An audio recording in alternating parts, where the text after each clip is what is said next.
Chers amis, chers chercheurs de Dieu, bienvenue au rendez-vous, le nôtre, lumière dominicale. Nous sommes rendus au 4e dimanche du temps de l'Avent-année C. La joie traverse les différentes lectures. Avec le prophète Michée, le Seigneur nous rappelle que l'humilité est source de joie. Pour être donc joyeux, soyons humbles. Tout à l'heure, la Vierge nous le redira. Il invite Jérusalem, il invite Bethléem de ne pas s'en faire parce qu'elle n'a pas la prestance des grandes cités d'alors. Mais justement, Dieu a toujours un penchant vers ce qui est humble. Dieu a toujours un penchant vers ce qui est petit, vers ce qui est caché, vers ce qui est faible. Paul n'a-t-il pas dit que la faiblesse de l'homme à l'attachement de Dieu? Oui, pour que nos joies soient véritables, nous devons apprendre l'humilité. Nous devons apprendre la discrétion. Oui, Dieu aime ce qui est discret. Et la discrétion est source de joie parce qu'elle est rattachée à Dieu. Bye bye le spectaculaire, bye bye le m'as-tu vu, bye bye la recherche effrénée des positionnements. Non, avec Dieu, il n'y a pas de positionnement. Si loin qu'il prétend ou qu'il puisse être, Dieu voit tout le monde. Et surtout, ceux qui sont effacés, ceux à qui personne ne prête attention. Voilà la première dynamique de ce dimanche, n'est-ce pas, le 4e de l'Avent. Alors préparons nos cœurs dans l'humilité, avec l'humilité. Oui, Jésus ne peut habiter que dans un cœur humble. Le Père ne peut habiter que dans un cœur humble. L'Esprit Saint ne peut résider que dans un cœur humble, une vie humble. Avec le psalmiste, c'est encore une invitation. Seigneur, fais-nous revenir en confessant que, s'éloignant de Dieu, nous sommes allés bâtir sur du sable et cela n'a rien donné. Oui, revenir à Dieu est source de joie. La conversion est source de joie. N'avons-nous pas l'épisode grandiose de l'enfant prodigue? Il revient à la maison après avoir dilapidé tous ses biens. Bonjour la tristesse et toute la galère qu'il a vécue. Et au son retour, il y a la fête, il y a la joie. Même si cela avait le mérite d'énerver son frère, à qui le Père va faire quelques précisions nécessaires. Oui, pour être joyeux, retrouvons le chemin de la conversion, car aussi c'est ça. Préparer les chemins du Seigneur, c'est se convertir. C'est se détourner de tous ces chemins-là de tristesse, ces chemins de non-vie, se détourner du péché, se détourner des séductions du diable, se détourner des mensonges du monde. Je te rappelle à toi et à moi aussi qu'au baptême, nous avons dit 3 fois, je renonce à Satan, je renonce à ses œuvres, je renonce à ses séductions. Et ce renoncement, automatiquement, est source de joie. Mais refuser d'y renoncer, eh bien, bonjour la tristesse. L'Épître aux Hébreux, très belle lecture, une fois de plus encore, qui signifie et montre que l'obéissance à Dieu, l'obéissance aux règles de la société quand elles sont conformes aux normes divines, est source de joie. Tu n'as voulu ni sacrifice, tu n'as voulu ni autre. Mais, je dis, me voici, très belle mélodie. Oui, demandons la grâce de l'obéissance. En effet, préparer nos cœurs, préparer les chemins du Seigneur, c'est devenir obéissant, soumis à la parole de Dieu, soumis aux lois qui régissent nos familles, qui régissent nos sociétés, une fois de plus encore, quand elles sont conformes au dessein. Jésus vient nous dire que l'obéissance a un prix. Et ce prix, une fois qu'on l'a payé, nous apporte la joie. Tu n'as voulu ni sacrifice ni offrande, mais tu m'as donné un corps, oui. Et j'ai dit, me voici. Le oui de Jésus, le oui de Marie, le oui d'Abraham, le oui de Jacob, la liste, elle est loin d'être close. Puissions-nous désormais demander la grâce de l'obéissance pour que la joie véritable nous habite. La preuve, c'est que tous ceux qui désobéissent, eh bien, ne sont pas en paix. Quand on désobéit, on a peur. Quand on désobéit, on est inquiet. Quand on ne respecte pas les règles, quand on enfreint les lois, on perd la paix du cœur. Dans l'évangile, on a la rencontre entre deux femmes. On pourrait dire la rencontre entre deux hommes. le Messie et son précurseur. Mais là encore, je voudrais, dans le cadre du mystère de la visitation, signifier que le service est source de joie.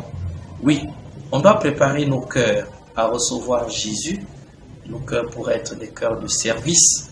C'est ça Noël. Dieu se met au service de l'humanité et chacun doit se mettre au service de son frère. Marie est allée, n'est-ce pas, prêter une main forte à sa cousine, autant pour moi, Élisabeth. Et la rencontre, elle est toute joyeuse. Elle est pleine de courtoisie, elle est pleine de politesse, elle est pleine de gentillesse. Oui, je crois qu'il faudra un jour ou un autre que nous prenions le temps pour voir les valeurs de ces deux femmes-là qui s'apprécient l'une l'autre. Oui, en termes d'appréciation, est-ce que j'ai de la joie à savoir dire ou vanter les mérites de l'autre? Élisabeth déclare sa cousine bienheureuse. Bienheureuse celle qui a cru en l'accomplissement des promesses qui lui furent dites de la part du Seigneur. Oui, Noël, c'est aussi apprendre à reconnaître les mérites des uns. C'est aussi apprendre à célébrer avec les autres ce qu'ils ont comme grâce. Noël, c'est refuser d'être aigri à cause des gratifications, des bonifications que Dieu fait à l'autre. Entendu que chacun a sa part de la cagnotte ou sa part du gâteau. Dieu ne donne à personne plus qu'à un autre. Non. Tous nous avons simplement, n'est-ce pas, à mieux disposer de cela. Oui, elle est belle, cette rencontre. Elle est pleine de joie. Et aujourd'hui, on pourrait engager comme ça une série de questions qui nous mèneraient à la réflexion.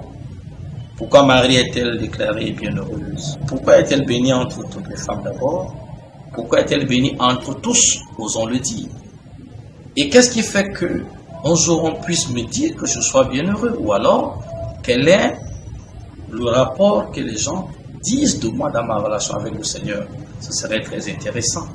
Le Seigneur vient, d'accord. Il vient chez qui? Il vient faire quoi? Il vient pourquoi? Cette question, mon frère, ma soeur, on va se les poser parce qu'elle nous aide à ne pas nous égarer. Avec Élisabeth, reconnaissons, oui, que Marie a cru en l'accomplissement des promesses. Lesquelles? Allons-y. Genèse 49, on reconnaît la prophétie de Jacob qui annonce à ses fils que s'élèvera au sein du peuple celui-là qui régnera pour toujours. Viendront celles avec Isaïe, on dit les prophéties de l'Emmanuel. La Vierge enfantera un fils qui sera appelé Emmanuel, c'est lui qui sera le berger du peuple. Nous avons également l'Annonciation. Gabriel vient confirmer et Marie accueille d'abord, accepte ensuite ce projet de Dieu. Merci pour la foi de Marie qui doit être pour nous un indice. J'aime souvent le dire, est-ce que vraiment nous sommes fiers de notre foi? Nous devrons l'être, parce que la foi est un trésor. C'est pour ça que Paul a dit à Timothée qu'il doit garder jalousement le dépôt de la foi. Élisabeth confesse et reconnaît que sa cousine a eu une grâce, celle de quoi elle a fait le bon choix. Avant, bien sûr, qu'elle ne se salue, elle ne lui a pas encore raconté l'épisode, n'est-ce pas, je présume, de sa rencontre avec Gabriel. Mais elle, Élisabeth, elle sent, elle ressent, on dirait comme ça, aux âmes bien-nées, la valeur attend pour le nombre d'années. Marie est célébrée pour son obéissance. Nous avions dit tout à l'heure que l'obéissance était source de joie. Oui, obéir à Dieu n'est que joie. Obéir comme Marie, obéir comme Joseph, obéir comme Élisabeth, obéir comme Zacharie au cœur de leurs épreuves, il faut le signaler, est source de joie. Élisabeth célèbre la soumission de sa cousine au projet de Dieu. Nous aussi, nous sommes invités en ce dimanche à revisiter les causes de notre joie. Qu'est-ce qui me rend joyeux? Ou qu'est-ce qui me rend triste? Pour mieux faire. Et le Seigneur te dit, le Seigneur nous dit, je viens t'apporter la vie. Et quand on sait que la rencontre avec Jésus bouleverse, n'ayons pas peur des bouleversements que le Seigneur apporte dans nos vies. N'ayons pas peur de lui ouvrir nos cœurs, de lui ouvrir nos vies. Oui, il va nous apporter les trésors du ciel, Il va nous apporter les trésors de sa présence. Il va nous apporter les trésors de sa parole, les trésors de sa vie. Et les grands bénéficiaires, c'est nous. Le temps de l'Avent s'achève. Oui, sur une note de joie pour entrer comme ça d'emblée dans celui de Noël. Ma prière, c'est que le temps de l'Avent que nous achevons nous ait préparé suffisamment afin que nos cœurs soient des crèches, que nos familles soient des crèches vivantes, que nos communautés soient des crèches vivantes, que nos vies soient des crèches vivantes. Alors ce sera, comme a dit quelqu'un un jour, et j'ai aimé, Noël un jour, Noël toujours. Oui, ce sera vivre avec le Seigneur, ce sera la présence de l'Emmanuel qui va venir chasser la tristesse, qui va venir chasser la peur, qui va venir chasser l'angoisse, qui va venir chasser le découragement, et pour que nous vivions comme des enfants de Dieu avec Jésus. Quelqu'un a dit, rien n'est impossible. Vivement une vie avec l'Emmanuel, vivement que nos vies soient Emmanuel. Que Dieu nous bénisse. D'emblée, à tous et à chacun, un joyeux Noël, une joyeuse fête de la présence de Dieu. Nous nous retrouverons encore après Noël pour nous dire les mots d'amour à la fin de cette année, en vue, n'est-ce pas, de l'année prochaine que le Seigneur va nous offrir. Bon dimanche à chacun, bon dimanche à toi, mon frère, ma soeur, joyeuse fête de Noël et retrouvons-nous la semaine prochaine.